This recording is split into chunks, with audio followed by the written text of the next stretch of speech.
नमस्ते दोस्तों, आपका वैल्यू एजुकेटर चैनल में स्वागत है, जहां आप सीखते हो स्टॉक मार्केट में निवेश करके आप कैसे पैसे बना सकते हो। तो ये वीडियो में हम जानेंगे कि स्मॉल कैप्स जो है उनको आइडेंटिफाई करने का क्या राइट तरीका है।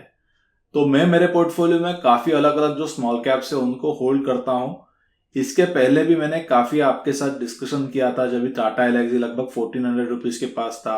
सीडीएसएल के बारे में डिस्कशन किया है, आईईएक्स है, दीपक नाइट्राइट है। तो स्मॉल कैप्स को आइडेंटिफाई करने का क्या राइट तरीका है, इसके बारे में हम ये वीडियो में काफी डिटेल में डिस्कस करेंगे। तो यदि आपने वैल्यू एजुकेटर चैनल को अब तक सब्सक्राइब नहीं किया होगा तो जरूर सब्सक्राइब कर लीजिए। ये चैनल पे आपको काफी डिटेल अंडरस्टैंडिंग मिलेगा अलग अलग बिजनेसेस का, अलग अलग जो सेक्टर्स है उनका। रिसेंटली मैंने प्राज इंडस्ट्रीज का जो वेबिनार है वो भी कंडक्ट किया था, लगभग 4 आवर्स का ये वेबिनार है और मैंने लगभग 200 से ज्यादा इसके लिए स्लाइड्स जो है वो प्रिपेयर की थी। तो आप आज भी ये जो वेबिनार है उसको एक्सेस कर सकते हो। इसकी जो लिंक है आपको नीचे डिस्क्रिप्शन में मिल जाएगी। और आप ये जो रिकॉर्डिंग है प्राज इंडस्ट्रीज का जो वेबिनार था, बिजनेस विद मल्टीपल ऑप्शनलिटीज, वो देख सकते हो। तो यदि आपको स्मॉल कैप में इन्वेस्ट करना है तो पहले तो आपको बिजनेस का अंडरस्टैंडिंग आना बहुत इंपॉर्टेंट है। तो वो बिजनेस कौन से कैटेगरी में आता है, क्या वो मोनोपोली है, क्या वो डुओपोली है, या ऐसा बिजनेस है उसमें बहुत ही ज्यादा कंपटीशन है। तो understanding the business is very very की। तो कोई भी बिजनेस को आप अलग अलग तरीके से समझ सकते हो, जिसमें पोर्टर 5 फोर्सेस जो है that is a very good methodology by which you can understand कि बिजनेस मॉडल क्या है, उसमें कंपटीशन क्या है, एंट्री बैरियर्स क्या है। तो that is the first step. इसके बाद में there can be different triggers जिससे वो स्टॉक को फ्यूचर में री रेटिंग मिल सकता है। क्योंकि स्मॉल कैप्स को आपको तभी आइडेंटिफाई करना चाहिए जब भी कोई ज्यादा इसमें इंटरेस्ट नहीं है या ट्विटर या बाकी सोशल मीडिया में इसके रिलेटेड ज्यादा डिस्कशन नहीं होता है, तभी आपको ये जो स्मॉल कैप्स है इसमें एक अच्छा वैल्यूएशन मिल सकता है। पर यदि ऑलरेडी ये आइडेंटिफाइड स्टॉक्स हो जाता है तो वहां पे जो वैल्यूएशन है उसका कंफर्ट इतना नहीं मिलता है। तो यहाँ पे one of the key criteria which I personally check is operating leverage. तो instead of going for a very very high margins, I prefer to go for the medium level margins, या maybe 10 to 12% के हो गए margins, still I am okay with. But important है कि ये जो business है उसमें क्या ट्रिगर्स है जिससे मार्जिन्स में एक्सपांशन हो सकता है। तो मार्जिन्स या ऑपरेटिंग लेवरेज के बारे में और डिस्कशन करने के पहले ये समझ लेते हैं कि ऑपरेटिंग लेवरेज क्या होता है। तो सपोज कोई एक कंपनी है, उसके जो सेल्स है वो आज 100 करोड़ के है एंड सपोज उनका जो मार्जिन है वो 10% का है। तो इसके बाद में उनका जो प्रॉफिट होगा that could be about 10 crore, यानी 90 करोड़ के उनके लगभग एक्सपेंसेस है। I am talking about the operating profit. और उसके बाद में वो 90 करोड़ आप सब्ट्रैक्ट करोगे 100 से, आपको ऑपरेटिंग प्रॉफिट मिल जाएगा 10 करोड़ का। इफ सपोज यही कंपनी की जो सेल्स है वो 3 साल के बाद 100 करोड़ से 200 करोड़ के हो जाते हैं, बट वो टाइम में आपके जो एक्सपेंसेस है वो एक्चुअल में डबल नहीं होते, क्योंकि there are certain expenses which are fixed in nature. जैसे कि आपका लैंड का कॉस्ट हो गया, या यदि जो मशीनरी है वो ऑलरेडी आपने खरीद लिया था बट उसका कैपेसिटी यूटिलाइजेशन 100% नहीं था, वो मे बी 50% पे ही कैपेसिटी यूटिलाइजेशन था। पर जैसे जैसे आपके ऑर्डर्स बढ़ जाते हैं वैसे ही जो कैपेसिटी यूटिलाइजेशन है वो भी फ्यूचर में बढ़ जाता है। यानी जो एक्सपेंसेस है वो एक्चुअल में डबल नहीं होते ये केस में, when actually your revenue gets double. तो फॉर एग्जाम्पल रेवेन्यू 100 करोड़ से 200 करोड़ हो जाता है, बट जो एक्सपेंसेस है जो फर्स्ट केस में 90 करोड़ के थे वो प्रोबेबली नेक्स्ट केस में 160 करोड़ हो जाते हैं। तो if you take the difference between 200 crore and 160 crore, तो ये केस में जो डिफरेंस है which is the operating profit वो 40 करोड़ का हो जाता है, which was in first case was only 10 crores. So it might be 3x or 4x, but double से वो ज्यादा होगा. This is nothing but the operating leverage. So this is very very important framework to have कि operating leverage in future play होने वाला है या नहीं। यदि आप already peak margins पे खरीदते हो कोई भी business, which might be trading at 30% या 40% EBITDA margin, and जब भी ऐसे peak margins होते हैं तभी market उसको peak valuations देता है।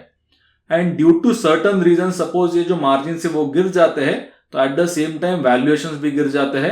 तो that is a very key understanding. तो कोई भी बिजनेस को पीक मार्जिन्स पे नहीं खरीदना चाहिए या पीक वैल्यूएशंस पे नहीं खरीदना चाहिए।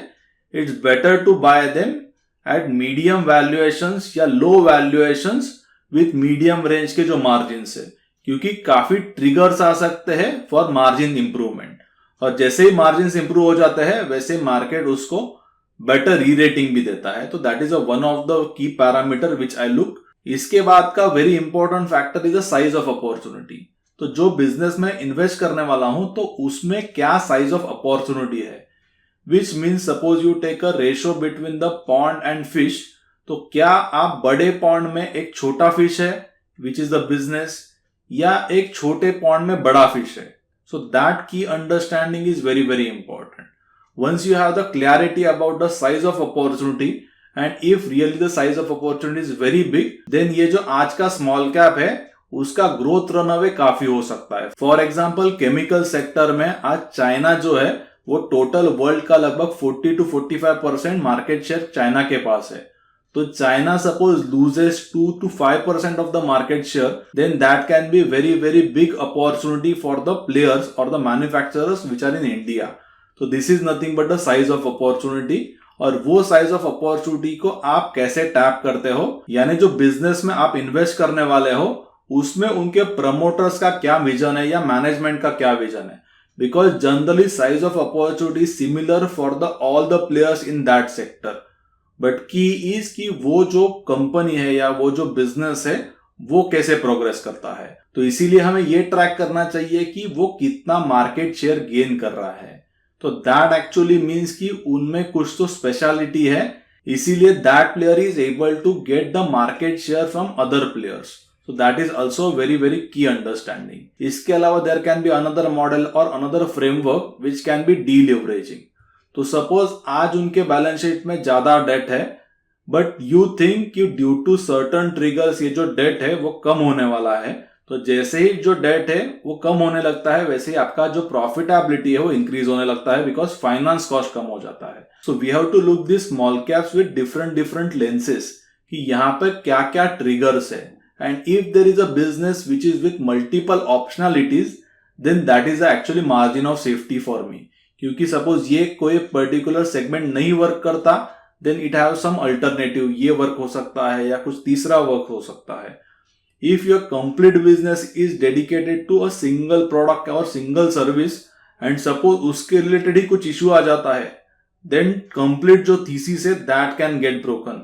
इसीलिए I generally prefer कि there can be multiple optionalities in that business. If you are a very early identifier, क्योंकि market को इसके related अब तक ज्यादा कुछ पता नहीं है, तो इन दिस केसेस जो वैल्यूएशन है वो काफी अच्छे मिल जाते हैं। But to find out this businesses you need to keep on reading अलग अलग एनुअल रिपोर्ट्स, अलग अलग सेक्टर्स, स्क्रीनर्स रन करने चाहिए। And then you will start slowly short listing की जो जो सेक्टर्स है कौन कौन से आपके सर्कल ऑफ कॉम्पिटेंस के अंडर है। एंड देन वो सेक्टर में सपोज 10 स्टॉक्स है, then you have to study all 10 stocks to understand कि क्या ये जो सेक्टर है उसमें कॉम्पिटिटिव नेचर क्या है, वो जो पर्टिकुलर प्लेयर है उसमें कुछ नीश है क्या वो मार्केट शेयर गेन कर रहा है नहीं। तो lot of things are there, but definitely very key thing to identify the small caps is you need a lot of reading. And once you are done with the reading about that particular business and that particular sector, then you have to do the scuttlebutt, यानी actual में ground में क्या हो रहा है। क्योंकि small caps में challenge ये भी है कि जो डेटा है वो काफी लिमिटेड होता है, इसीलिए आपको वो कंपनी के एम्प्लॉइज या वो सेक्टर रिलेटेड आपका कोई रिलेटिव या कोई दोस्त काम कर रहा है, then you have to understand on ground क्या चल रहा है। That is another challenge with the small caps. तो large cap investing is completely different investing and small cap investing is completely different investing. यदि आपको नॉर्मल रिटर्न चाहिए suppose 10, 12, 15% के, then large cap can definitely give you those return. But if you are really looking for the multi bagger approach, तो काफी यहाँ पे ज्यादा efforts है compare to large cap investing. तो scuttlebutt is very very important. And then final stage is the meeting with management. तो आपने अब तक जो भी रिसर्च किया है, फाइनेंशियल्स हो गए या उसके बाद में scuttle but, then that you have to relate with the while you are meeting with the management, यानी मैनेजमेंट का फोकस क्या है and can that actually happening on ground और नॉट। तो ये मैं भी काफी कंपनीज के साथ करता हूँ। And I recently had a meeting with the Ajmera realty, इसके रिलेटेड आप देख सकते हो यहाँ पे। So basically they are real estate developer. तो यहाँ पे मैं आपको कुछ नंबर देता हूँ। तो ये जो बिजनेस है वो करंटली लगभग 800 to 850 करोड़ का मार्केट कैप है उसका, डेट लगभग 800 करोड़ का है, यानी enterprise value is nothing but around 1600 crore. तो मेजरली अजमेरा के पास जो लैंड पार्सल है वो मुंबई में है, मुंबई में वडाला में है। मैंने वो उनका लैंड पार्सल देखा भी है। तो लगभग अजमेरा के पास 100 एकर्स का लैंड पार्सल था, उसमें से 1/3 जो है उसमें गार्डन उन्होंने बना के हैंड ओवर किया था बीएमसी को। इसके बाद में जो 1/3 है उसमें उन्होंने एक पुराना प्रोजेक्ट है उनका 2000-2005 में वो प्रोजेक्ट आया था विच इज भक्ति पार्क, और उसके बाद 2010-11 के बाद में उन्होंने और एक प्रोजेक्ट किया है which is Aeon, Zeon, Treon, ऐसे 3 आप अलग अलग देखोगे तो बिल्डिंग्स है that they already completed. And ये सारे प्रोजेक्ट्स करने के बाद अभी उनके पास लगभग 7.2 मिलियन स्क्वायर फीट का जगह बचा है, जहां पर एवरेज रियलाइजेशन जो है वो लगभग 20,000 रुपीज के आसपास है। तो यहाँ पर ही वडाला में उन्होंने नया एक प्रोजेक्ट लॉन्च किया है जिसका नाम है मैनहट्टन। तो ये जो मैनहट्टन है वो लगभग 0.8 मिलियन स्क्वायर फीट इतने एरिया में है, एंड यहाँ से उनको एक्सपेक्टेड है कि लगभग 1500 करोड़ के रेवेन्यूज आ सकते हैं in next about 3 to 4 years. इसके अलावा ग्रीनफिनिटी करके भी उनका एक प्रोजेक्ट है which is I think about 60 to 70% already sold, and लगभग ये जो प्रोजेक्ट है वो कंप्लीट हुआ है। ओसी लगभग मुझे लगता है कि दिसंबर में मिल जाएगा। बट की इंटरेस्टिंग थिंग इज कि जो बचा हुआ लैंड है वो आगे जाके वो कैसे मोनेटाइज कर सकते हैं। तो इसमें लगभग 6.5 एकर्स या लगभग 3 million square feet development area आप देखोगे, तो that they are planning actually under the another entity which will get demerge soon. अभी 5 जुलाई को उसका एक हियरिंग भी है। तो ये जो डीमर्जर है उसके बाद में जो लैंड का यूज होगा जनरली वो कमर्शियल डेवलपमेंट के लिए होगा, एंड इसके अलावा they will have about 3.5 million square feet just for the residential purpose. तो आप 3.5 स्क्वायर फीट को 20,000 एवरेज रियलाइजेशन से मल्टीप्लाई करोगे तो लगभग 7,000 करोड़ का आंसर आ जाएगा। इसके अलावा भी कमर्शियल में conservatively I am assuming 20,000, actual rates काफी ज्यादा हो गए तो वहां से 6,000 करोड़ का पोटेंशियल है। तो ये जो टोटल आ जाता है 6,000 प्लस 7,000 लगभग 13,000 करोड़ का आता है which is unused land. And इसके अलावा जो लैंड आगे जाके वो यूज कर रहे हैं या कुछ प्रोजेक्ट जो है वो आगे जाके वो लॉन्च करने वाले हैं उसका टोटल पोटेंशियल इज लगभग 4,000 करोड़, एंड ऑनगोइंग जो प्रोजेक्ट्स है सो टोटल मिला के they can do in next 4 to 5 years about 4,500 to 5,000 crore. तो ये 5,000 करोड़ के रेवेन्यूज प्लस जो रेसिडेंशियल का पोटेंशियल है which we discuss earlier that is about 7,000 crore. So 5 + 7 about 12,000 crore का तो उनके पास ऑलरेडी लैंड है। जो कमर्शियल का उनका प्लान है which is about 3 million square feet का जो प्लान है तो वो जनरली वो रेंटल मॉडल पे देंगे। तो लगभग 12,000 करोड़ को उनको रेवेन्यू आता है इन नेक्स्ट 10 ईयर्स। बट इसमें की अंडरस्टैंडिंग आपको लगेगा विच इज करंटली उनका जो 10% का प्रॉफिट मार्जिन है that can increase up to 15 और 18%। और इसका रीजन ये है कि जो सारे प्रोजेक्ट्स है अपकमिंग तो most of the projects are out of Mumbai, जहां पे लैंड का जो रियलाइजेशन है that is quite better compare to जो उनके हिस्टोरिकल प्रोजेक्ट्स थे, जिसमें कुछ प्रोजेक्ट्स उनके बैंगलोर बेस्ड भी प्रोजेक्ट्स है। तो यहाँ पे वडाला में जो टोटल रियलाइजेशन से that is minimum I think up to 20,000 rupees per square feet, तो जिससे उनका प्रॉफिट मार्जिन भी काफी बेटर हो सकता है। इसके अलावा अजमेरा के पास कांजूरमार्ग में एक लैंड है that is almost about 66 acres. इसके रिलेटेड करंटली कुछ केस चल रहा है बट मैनेजमेंट इज एक्सपेक्टिंग कि इसका जो रिजल्ट है वो इन फेवर आ जाएगा इन नेक्स्ट 2 to 3 क्वार्टर्स।